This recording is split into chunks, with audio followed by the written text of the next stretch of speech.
Hello दोस्तों, मैं हूँ रामानुज तिड़के और आज अपने लाइफ के सेकंड भाग की कहानी मैं आपको सुनाने जा रहा हूँ। इसके पहले मैंने एक कहानी सुनाई थी जिसमें शायद आपको याद हो, अगर आपने वो कहानी देखी हो, कि मेरे फ्रेंड को दूसरी शादी के लिए कैसे लोगों की ज़लालत सहनी पड़ती है, कैसे इस चीज़ का मज़ाक उड़ाया जाता है। आज मैं अपने खुद के बारे में बताता हूँ। मैं दरअसल मैंने जब शादी की, उस दौरान मुझे बहुत सारी चीज़ें पता लगी लड़की के बारे में।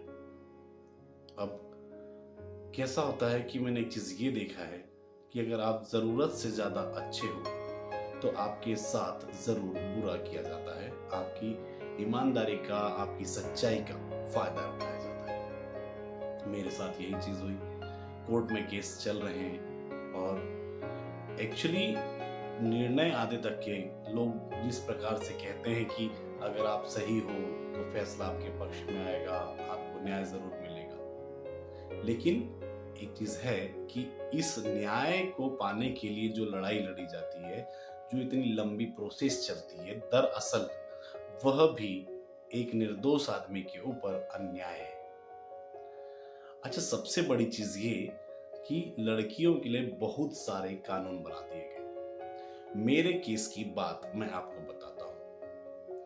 मैं इसलिए आप सबसे ये सब चीज़ें शेयर कर रहा हूँ, ये चीज़ें यूट्यूब पे इसलिए डाल रहा हूँ ताकि बहुत सारे ऐसे लोग हैं जो इन सब से बच सकें और सावधानी पूर्वक अपनी ज़िंदगी को जिएँ। ये जो चीज़ है कि लोग प्यार करते हैं, प्यार शादी में तब्दील नहीं होती।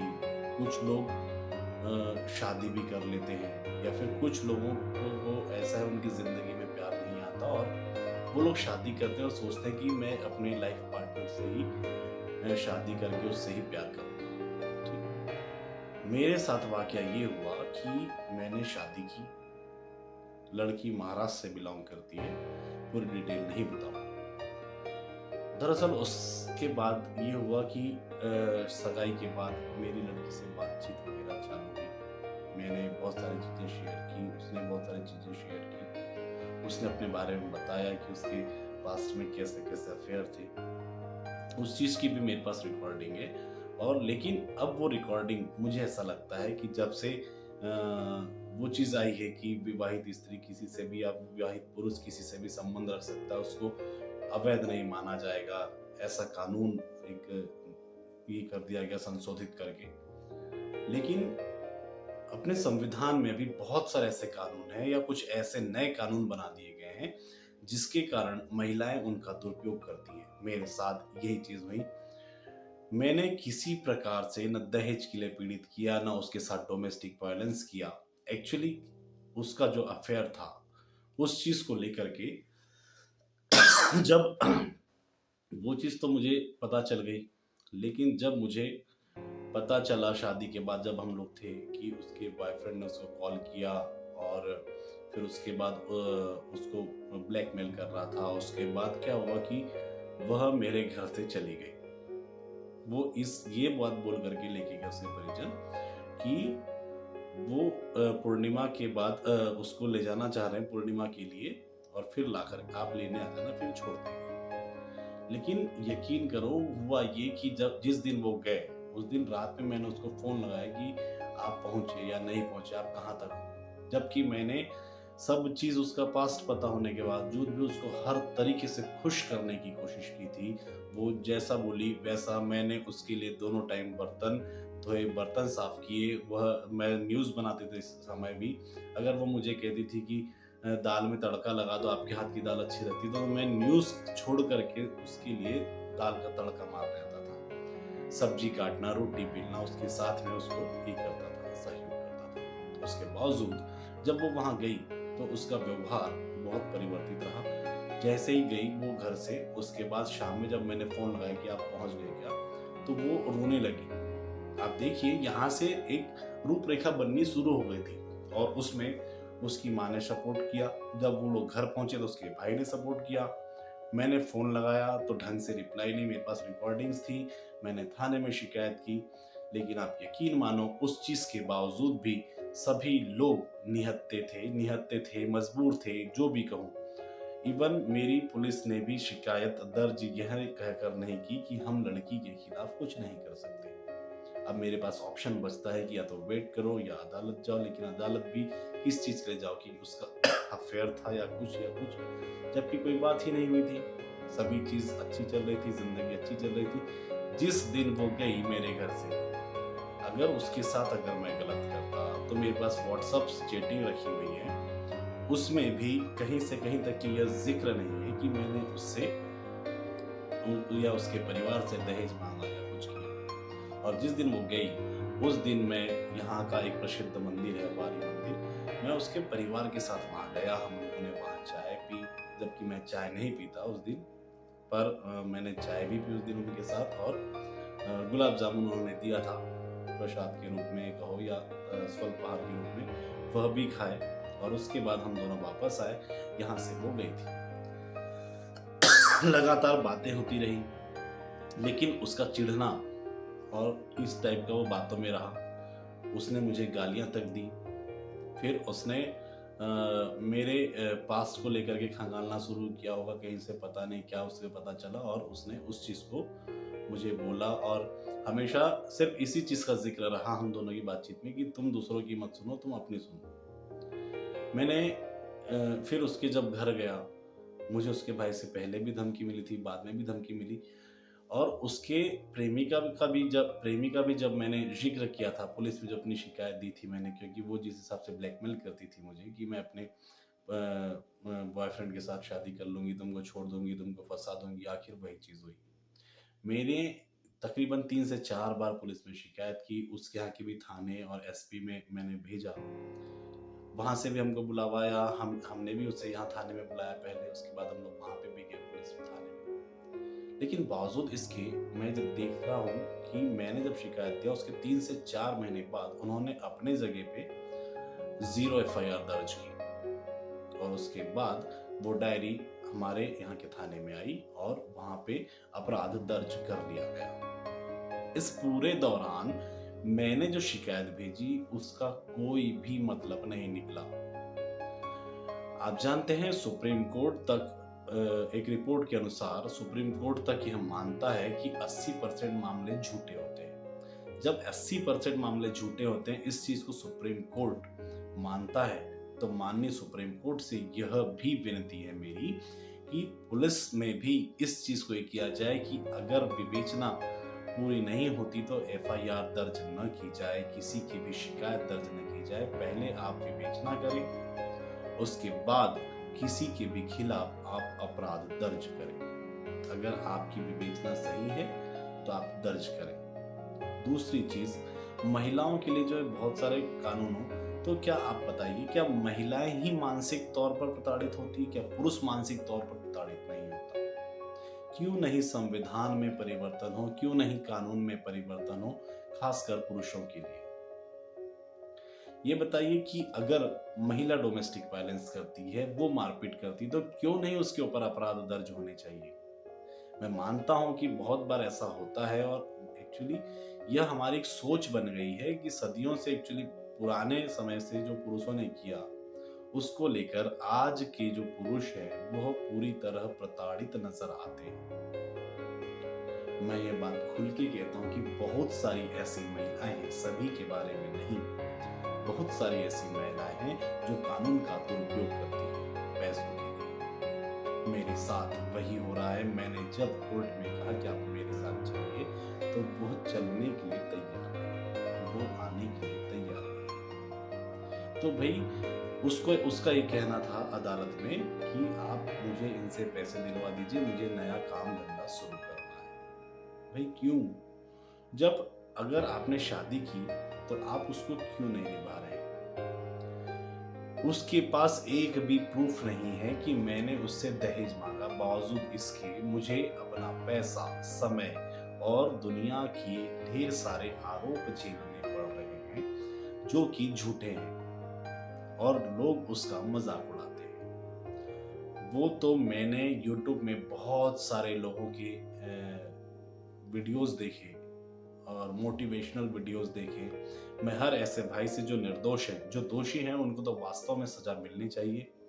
जिन्होंने दहेज के लिए प्रताड़ित किया हो महिला को, उसको जरूर सजा मिलनी चाहिए। लेकिन जो निर्दोष है उन लोगों से मैं कहूंगा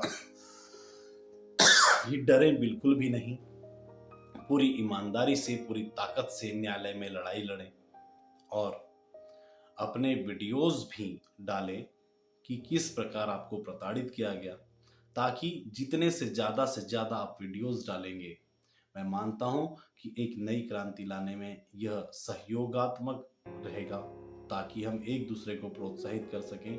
आज मैं लड़ाई भी लड़ रहा हूं, अपना काम भी कर रहा हूं और यकीन मानिए मुझे आज इस चीज़ की तकलीफ है कि मेरी माताजी और मेरे पिता, जिन्होंने वो मुझे आज भी ईमानदारी का पाठ पढ़ाते हैं कि भाई किसी के साथ गलत नहीं करना।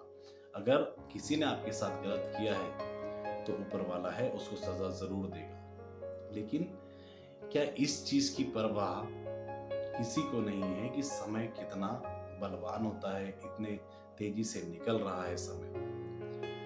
बहुत बार ऐसा लगता है कि मैं यहाँ पे इसलिए बता रहा हूँ कि मुझे अंदेशा होता है कि कभी मेरे शत्रु पक्ष, मेरे विपक्षी मेरे ससुराल वालों से साठ-गांठ कर लें, या मेरे ससुराल वाले मुझे मारने की किसी को सुपारी दे दें, या किसी दुर्घटना में मेरी मौत हो जाए। इसीलिए मैं यहाँ पे ये सब चीज़ें रख रहा हूँ, क्योंकि मैंने मेरे ससुराल वालों से जो मुझे धमकी मिली थी उसकी शिकायत, और मेरी जो पत्नी थी उसके प्रेमी की जो धमकी थी उसकी भी शिकायत थाने में दी। लेकिन इसके बावजूद भी मेरे तरफ से कुछ नहीं हुआ, कोई शिकायत मेरी तरफ से नहीं की गई। वो शिकायत महिला की थी तो उसको ले लिया गया, एक्सेप्ट कर लिया गया और मेरे खिलाफ एफआईआर दर्ज कर ली गई। उसके बावजूद मैं लड़ तो रहा हूँ, लेकिन यकीन मानिए माननीय सुप्रीम कोर्ट से भी मेरी विनती है, माननीय प्रधानमंत्री जी से भी मेरी विनती है कि एक ऐसा कानून हो जो लिंग भेद जो है, अगर किसी के साथ, किसी भी वर्ग के साथ में अगर प्रताड़ना हुई हो सदियों से, इसका मतलब ये नहीं है कि उसके बदले के रूप में किसी और को सजा दी जाए। मतलब अब तक महिलाओं के साथ जो प्रताड़ना हो रही थी, कानून बनने से उसका अब पालन हो रहा है, तो कुछ जो निर्दोष लोग हैं वो लोग भी फंस रहे हैं, और कुछ महिलाएं हैं जो उसका दुरुपयोग कर रही हैं पैसों के लिए, तो वो चीजें बंद हो। बहुत कम ऐसा सुनने में मिलता है कि जब सुप्रीम कोर्ट मानते हैं, माननीय सुप्रीम कोर्ट, कि 80% मामले झूठे होते हैं, तो उन झूठे मामलों को करने वाली जो महिलाएं रहती हैं, क्यों नहीं उनको सजा का पात्र बनाया जाता। अगर वही झूठा केस अगर पुरुष करे या पुरुष का दोष हो तो उससे सजा सुनाने में देरी नहीं लगाते। तो माननीय सुप्रीम कोर्ट से भी मैं विनती करता हूँ कि कृपया इस मांग पर जरूर ध्यान दें, क्योंकि ऐसे बहुत सारे पुरुष हैं जो महिलाओं के प्रताड़ना से बहुत प्रताड़ित हैं। उनके जो प्रताड़ित पुरुष है, उनके घर में भी जो महिलाएं हैं, बुजुर्ग हैं, वो भी बहुत मानसिक दबाव झेलते हैं और शारीरिक प्रताड़ना का शिकार हो रहे हैं। जबकि मेरे घर में ऐसा कुछ भी नहीं हुआ, उसके बावजूद जो मैं पिछले 3 साल से ये लड़ाई लड़ रहा हूँ, तो मैं ऐसे सभी भाइयों से करता हूँ कि विनती करता हूँ कि आप लोगों के साथ भी अगर किसी प्रकार की प्रताड़ना हुई हो, या कुछ ये रहा हो कि आप कैसे उस मानसिक प्रताड़ना से, दबाव से आप उभरे हैं, कैसे आप खुद को संभाल रहे हैं, मैं तो आज भी मेरी रातों की नींद उड़ जाती है।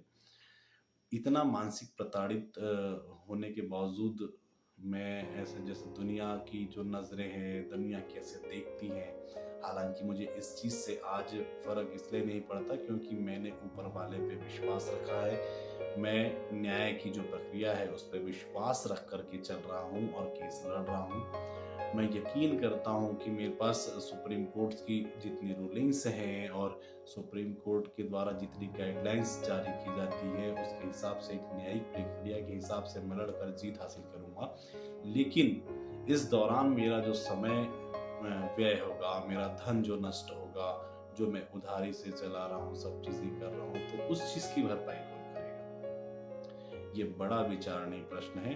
कुछ ऐसी प्रक्रियाएं आनी चाहिए कि जिसमें जो भी दोषी हो, यानी कि जैसे मेरे वाइफ के जो प्रेमी है उसने धमकी दी, तो क्यों नहीं उसको शामिल किया जाता? अदालत इसको प्रायोरिटी से ले कि क्या शिकायत आपके द्वारा की गई थी, और उसमें जो भी आपके द्वारा शिकायत की थी, आपको किसने धमकी दिया, तो उसके खिलाफ भी अपराध दर्ज होना चाहिए। जैसे उसके भाई ने मुझे धमकी दिया, तो उसके खिलाफ क्यों नहीं शिकायत दर्ज हुई, और उसके प्रेमी के खिलाफ क्यों शिकायत दर्ज नहीं हुई? तो इन चीज़ों को भी ध्यान में रखा जाए। ये मैं पूरे पुरुष वर्ग से भी और सभी से विनती करता हूँ कि ऐसा बहुत सारा होता है, ऐसा बहुत जगह होता है। तो पुरुष वर्ग को इतना प्रताड़ित किया जा रहा है, मैं यकीन दिलाता हूँ आपको कि अगर यह चीज़ नहीं सुधरी, तो ऐसे बहुत सारे लोग हैं जो अच्छे-अच्छे सरकारी जॉब में हैं, वो लोग भी ब्लैकमेल किए जाएँगे, उनसे भी पैसे ऐंठे जाएँगे। जो लोग अच्छे व्यवसायी हैं, उनसे भी इन कानून का दुरुपयोग करके महिलाएँ पैसे लेगी। और ये चीज़ अगर जब देखते हैं ना, कोई भी देखता है, सिर्फ़ महिलाओं की बात नहीं कि इस तरीके से किसी से अगर ऐसे पैसे कमाए जाते हैं, तो ज़ाहिर-सी बात है कि ये चीज़ें दूसरी महिलाएँ भी सीखेंगी, और वो इस चीज़ को, इन कानून का उपयोग करके सिर्फ़ पैसे ऐंठने का एक ज़रिया मात्र बन जाएगी। मैं आप सभी से एक चीज़ कहना चाहता हूँ कि ज़िंदगी में ऐसे आरोप लगा कर के खुद की ज़िंदगी, दूसरे की ज़िंदगी बर्बाद करने से बेहतर है कि एक दूसरे से सामंजस्य बिठा करके ज़िंदगी को आगे बढ़ाएँ। मेरी पत्नी सिर्फ़ 1 महीने के बाद ही चली गई। अब उसमें भी उसके वकील द्वारा जिस हिसाब से मुझे 10 लाख रुपए, 11 लाख रुपए की डिमांड की गई थी, फिर उसके बाद धमकियाँ दी गई। हालाँकि मैं उन धमकियों को रिकॉर्ड नहीं कर पाया। लेकिन जिस तरीके से वहाँ पे यानी कि कहना चाहिए कि आदमी का शोषण होता है, वो चीज़ बहुत भयावह है कि सिर्फ़ पैसे के लिए कैसे झूठ को भी सच बनाया जाता है, और कैसे एक आदमी को जो निर्दोष है उसको भी बर्बादी की राह पर छोड़ने का काम किया जाता है। इस चीज़ में सुधार आना चाहिए। अगर हम भारतीय हैं, तो भई हम भगवान पे विश्वास करते हैं। हम भारतीय हैं तो हम अपनी संस्कृति पे विश्वास करते हैं, और संस्कृति पे विश्वास करते हैं तो हम अपने संस्कार को भी मानते हैं। जो आदमी सुबह उठ कर के अपने माँ-बाप के पैर पड़ता हो, चाय नहीं पीता हो, सिर्फ़ एक बार ज़िंदगी में सिर्फ़ उसके कारण मैंने चाय पी हो। आप सोचिए, मैं शराब को हाथ नहीं लगाता, मैं गुटखे को हाथ नहीं लगाता, उसके बोलने पे मैंने किचन में काम किया, उसके बोलने पे दोनों टाइम मैंने बर्तन मला, बर्तन साफ किया कि उसको तकलीफ ना हो, उसको उसकी हर इच्छा को पूरी किया। उसके बावजूद जितनी मेरी सहन शक्ति थी, उसके बावजूद अगर आपके ऊपर झूठा आरोप लगाया जाता है, तो आप सोचिए समाज कैसी निगाहों से आपको देखता है। बस मैंने शायद यही गलती कर दिया कि मैं उसके साथ भी उतना ही फ्रैंक रहा। क्या ये मेरी गलती थी? क्या उसकी हर बात को मानना मेरी गलती थी? क्या उसको सुखी रखने के लिए मैं जितना कर सकता था प्रयास, वो करना मेरी गलती थी? आखिर क्यों? ऐसा क्यों होता है कि अधिकतर जो लोग गलती नहीं करते, वो लोग फँसा दिए जाते हैं? और मुझसे पैसे की जिस हिसाब से डिमांड की गई, आपको एक चीज़ बताऊँ कि जब उन्होंने मुझे बुलाया, तो वहाँ की पुलिस ने मेरे खिलाफ उस समय अपराध भी दर्ज नहीं किया। मुझे बोला कि आप जाओ, और वहाँ से आने के लगभग 1 आध महीने बाद मेरे पे 0 एफआईआर की। तो कैसे कर ली? और दूसरी बड़ी चीज़, वहाँ जब मैंने पुलिस वाले से कहा कि भई मैंने तो शिकायत दी थी, वो अभी तक क्या आपको मिली नहीं, जबकि मैं जब फिर पोस्ट ऑफिस गया वहाँ के, और फिर वहाँ से जब पता किया, तो उन्होंने मुझे बताया कि वो तो फलाने साहब को दे दी गई। फिर उनके पास गया तो उन्होंने मुझे चिल्ला करके वापस भगा दिया कि नहीं तुम ऐसे करते हो। उन्होंने लांछन लगाना चालू कर दिया, उन्होंने आरोप लगाना चालू कर दिया। तो क्यों वो चीज़ काउंट नहीं होती? इस प्रकार जब मेरी उस मामले की पेशी जब वहाँ पे लगी, अगर मैं बाहर था, क्योंकि मुझे 26 जनवरी 15 अगस्त और जो भी ऐसे बड़े त्योहार आते हैं, मकर संक्रांति वगैरह, जो भी दीपावली वगैरह, तो मैं पेशे से पत्रकार हूँ और मुझे विज्ञापन के लिए इधर-उधर जाना पड़ता है। मैंने वहाँ का समन मुझे मिला नहीं, तो मेरे पे केस तो हुआ, लेकिन उन्होंने क्या किया कि कोरोना काल के दौरान जब सभी कोर्ट बंद थे, उस समय भी उनकी हियरिंग चालू रही। जब सभी कोर्ट बंद थे। और फिर उन्होंने और कोर्ट ने भी बिना ये किए कि भाई अगर आपने ऐसा समन भेजा है तो अगर आप रैपिड करवा रहे हैं यानी कि बहुत जल्दी अगर आप मामला ख़त्म करना चाहते हो तो उसका नोटिस मुझे क्यों नहीं दिया गया? क्यों कोरोना काल में भी सुनवाई की गई? क्यों उन्होंने आपने मुझे एक बार इत्तला करना ठीक नहीं समझा? और उन्होंने बिना सोचे समझे मेरी बहुत ज़्यादा मुझसे उन्होंने पैसे की डिमांड को अदालत ने स्वीकार कर लिया। उस चीज़ के लिए फिर मैंने सेशन कोर्ट का दरवाज़ा खटखटाया। लेकिन इस सब में मेरा जो पैसा जा रहा है, मेरे को न्यायिक प्रक्रिया के ऊपर जो भरोसा है, वो मैं सिर्फ़ सुप्रीम कोर्ट के ही भरोसे कैसे कायम करूँ? क्या मेरी निचली अदालतों से और क्या बोलते हैं सेशन कोर्ट से कोई अपेक्षा नहीं होनी चाहिए? क्या मैं उन लोगों वहाँ के भी माननीय जो जज हैं, उन लोगों से न्याय की आस नहीं करूँ? बहुत तकलीफ होती है जब आप निर्दोष होते हुए भी दोषी बना दिए जाते हैं। समाज का एक बहुत बड़ा हिस्सा मैं माननीय सुप्रीम कोर्ट के हवाले से जो बात कही गई है, जो एक रिपोर्ट के अनुसार कि 80% मामले झूठे होते हैं, तो फिर क्यों नहीं इस चीज़ के लिए प्लीज़ माननीय न्यायाधीश महोदय कुछ करिए। क्योंकि बहुत सारे निर्दोष लोग सिर्फ़ इसी मानसिक दबाव के चलते, कानूनी प्रक्रिया के चलते आत्महत्या कर लेते हैं। आपको भी पता है कि तकरीबन 60,000 का आंकड़ा मेरे ज़हन में आ रहा है। हो सकता है इससे भी अधिक हो, ये एक आधिकारिक आंकड़ा है। लेकिन एक आंकड़े के अनुसार 60,000 पुरुष प्रतिवर्ष सिर्फ़ इसी बात को लेकर आत्महत्या कर लेते हैं और मौत को अपने गले लगा लेते हैं क्योंकि उनके ऊपर झूठे आरोप लगाए जाते हैं और इस दौरान वे अपने परिवार का भी भरण-पोषण ढंग से नहीं कर पाते हैं। नमस्कार।